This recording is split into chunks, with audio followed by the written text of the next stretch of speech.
Well, Happy New Year. I'll point this out. Yeah, those are some of my gym clothes.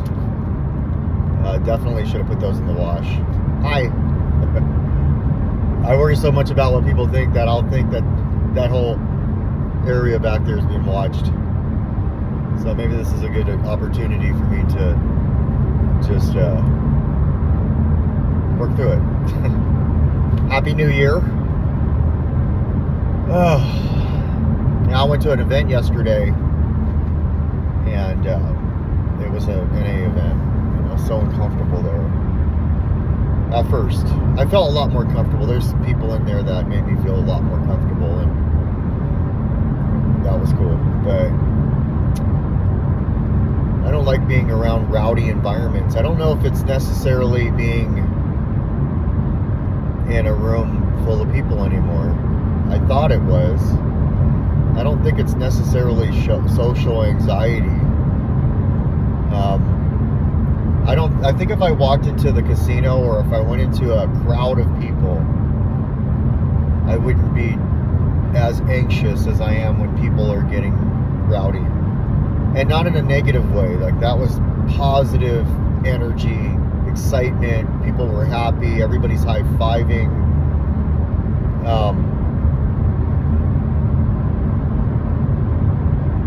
I don't know if I thrive in that kind of environment, and I don't think I necessarily need to be in every environment where I thrive in anyway. So I think that's what I have to look at. How do I get myself in situations like that where I can be completely content? That's the whole point, was being content no matter where I'm at and not worrying about what everybody's thinking. It's the one place that I can be safe because everybody's done some fucked up shit. I'm one of them, so I'm in the right place. In time, if I keep, while I keep going to these things, while I keep making these meetings, in time, I will be one with the community on a different level. And I'm okay with that. So, it was a good moment of growth for me. My palms were sweaty and then they weren't. Maybe there's some ill intentions. Like, am I in there looking at people wondering who I'm going to have a connection with on a with a female or something like that? Maybe I need to work on that. And that might have a lot to do with my way of thinking. You can change your way of thinking, but it doesn't happen overnight. So maybe if I stop doing that. So a couple of things. I call, I'm going to go back into the money that was in my Cash App. So I called, I think it was Walgreens or Rite Aid. Walgreens, I'm pretty sure. And I spoke to the manager, and I asked them, hey, I told them everything, hey, I put in 2 transactions. None of them went through. It showed on the receipt they were canceled. The money went in both times, and then one time it got canceled. And what do I do? And I don't know if they were busy or what it was going on, but what the lady had said is, look, all of that stuff you have to work through with Cash App. There's nothing we can do. Because I was like, well, do I need to come there? It's not like I could pull the cash out. Or maybe I could. I don't ever pull cash out of that thing. So I'm sure they could.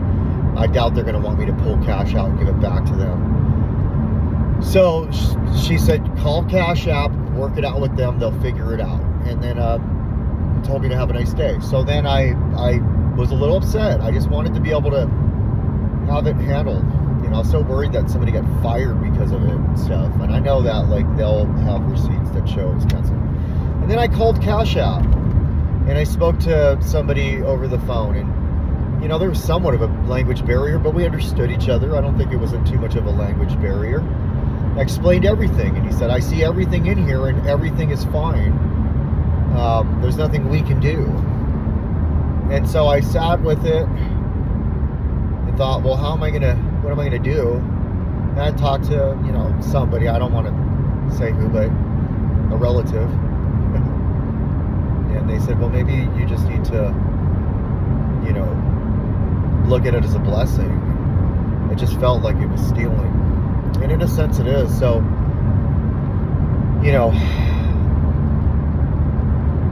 that's that.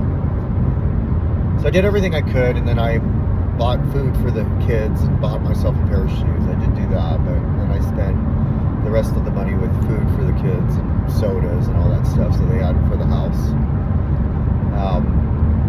And now I have enough for gas, and that's fine.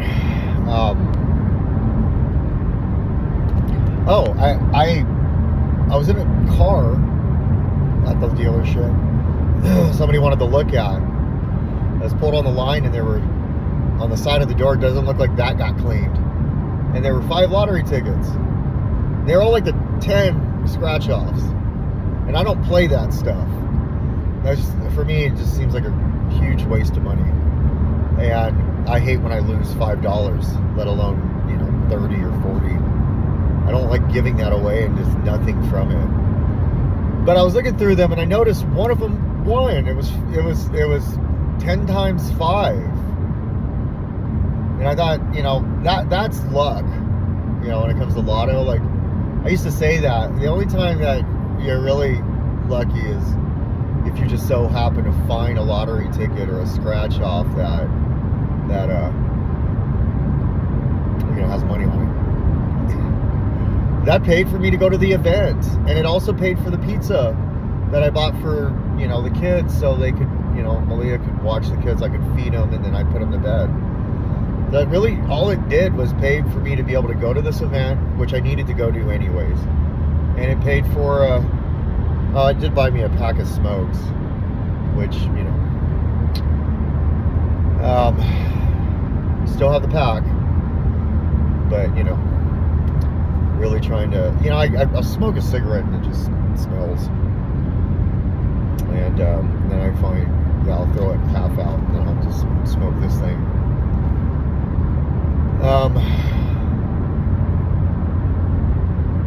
I never got to give somebody one of these things. I'll do that at a meeting. I mean, that's pretty much my check-in. Well, actually, Happy New Year. I listened to a wonderful sermon, and here's what I'm going to say. It was a New Year's sermon for 2024. Stephen Furtick, I'm going to throw a plug out there. And, God, it's everything I needed to hear. I'm going to do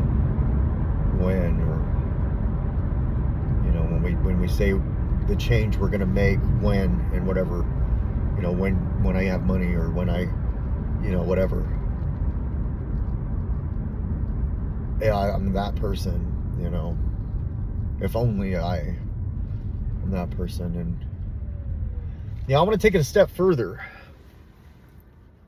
When somebody asks me if I did something that I didn't do, I shouldn't, and I'll try not to say I didn't get a chance to, or I was too busy, or whatever fucking comes outside of the right answer, which is no.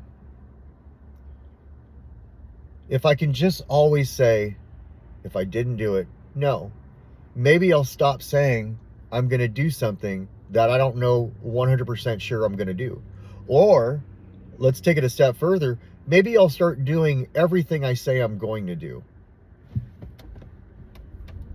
So the only answer that really matters is the word no. And the only reason I don't say no is because I'm either worried about saving my face or worried about their feelings. I mean, I think that's the only reason we come up with an excuse of why we didn't do what we said we were going to do. And I think that that's one of my resolutions for 2024. Not really a resolution guy. Saying things that you're going to do that you haven't done sometimes ever because it's a new calendar is where I kept relapsing in 2024. It's where I kept procrastinating. It's where I kept telling myself I'm going to work out. I kept telling myself I'm going to get clean. I kept telling myself all of these things. Did nothing. Well, I shouldn't say nothing. There's a lot I did. So, 2025, I want it to be a fantastic year, and I believe it will be. Does it mean that every day is going to be great? No.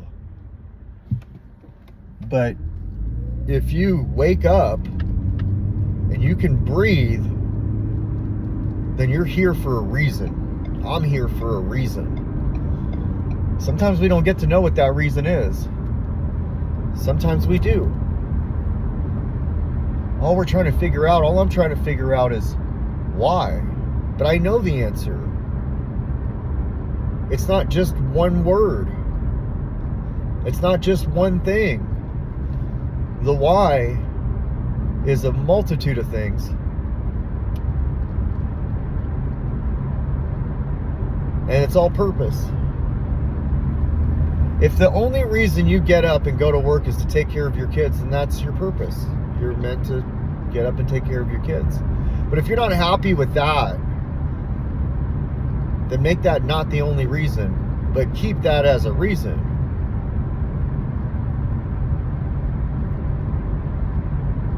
I like that I started all the things I thought I was going to do or said I was going to do, a little over 4 months ago. So going into 2024 or 2025, my routine just sits or just goes, and I do it. I ate healthy this morning. I woke up early this morning. I worked out, did 200 push-ups this morning, listened to a sermon this morning, showered, got myself ready. I'm dialed, ready to go. But it's not because it's 2025. That has nothing to do with it. I just know that I started the first day of 2025 the right way. And I started the first second of 2025 the right way. I was at a place amongst people who used to do what I used to do, and we hugged and we celebrated and I enjoyed it. I actually enjoyed this. And it wasn't what I thought it was going to be, but it was exactly what I knew it would be. And I don't know if that makes any sense. Because I knew that, like, the whole party, go to the bar, all that stuff doesn't sound good to me anymore. It doesn't feel right anymore. So then I sit back and I wonder, what's right now? What feels right? Well, the only thing that feels right is the grind and what I'm doing to better myself and my image. So, happy 2025. Happy New Year. I love you, Rodney. And whoever's watching this, I love you too. You're worth it. Every day can be New Year. It's up to you.